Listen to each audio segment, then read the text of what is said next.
Hi, I'm Lindy, and today's topic is give yourself a break. And this is an important one for many of us. Maybe some people in the world are just very forgiving of themselves, but my experience is that some of us are very hard on ourselves. I, for some reason, have always been very obedient. I'm also, over the years, finding myself very disciplined.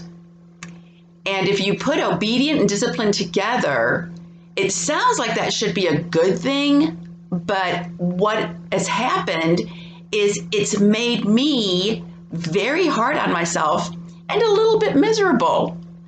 And I want to encourage you to stop this. Here's an example. Growing up, I learned what superlatives were.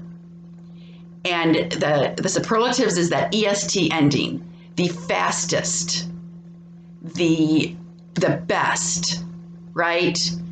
The favorite. There can only be one superlative, is what I was taught. So you can only have one favorite song. The others are favored.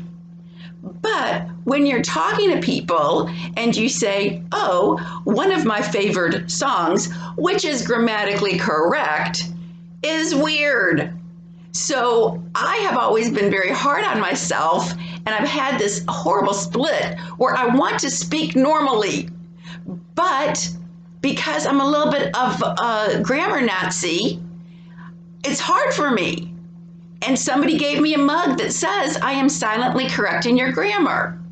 And most of the time it's not true. And I'll tell you what, correcting people's grammar is a really bad idea. They don't appreciate it. They're not going to change it. You come across as difficult and you just make yourself miserable. So I have to encourage you, stop being so hard on yourself. We all make mistakes. Some of the mistakes are pretty minor. Maybe you were an overly aggressive driver this morning, nothing bad happened, but maybe, you could have been a little bit kinder. Maybe somebody passed you and smiled and said good morning and you were a little bit surly.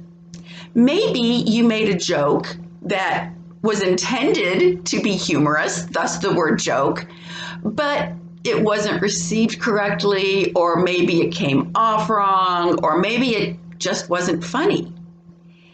And afterwards, when you realize this, you beat yourself up. Well, I should have been a better driver. I should have been nicer to the people. I should have been thoughtful. I should have smiled more. Should.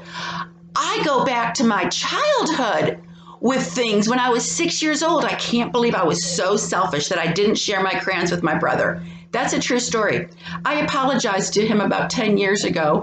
He assured me he's long forgotten it, and I should really take myself off my own hook. And that's what we're doing. Now, I'm not saying you should make excuses for it. Oh, well, I was tired. I was young. I intended it right. Doesn't matter. Don't make excuses. Just, if necessary and possible, apologize. I once heard a story about an aggressive driver who actually slowed down so that he could kind of wave and nod at the guy next to him and say, kind of sorry that I did that. And I didn't hear it from the guy who apologized, but from the guy who received the apology. He said, wow, it just affected my whole mood that day. And when this guy just apologized to me for cutting me off, wow. So a lot of times you can't apologize, but if you can, do it. More importantly, move on. Forgive yourself. Hey, I had the best of intentions when I did that. Yes, I made a math error. A math error doesn't make any difference if it's in the 10-cent column or the 1,000 place column.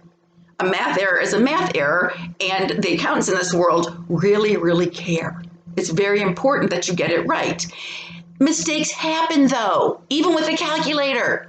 They happen. Forgive yourself. It wasn't intentional. You were doing your best. Stop being so hard on yourself. forgive yourself and move on and have a great day. I'm Lindy.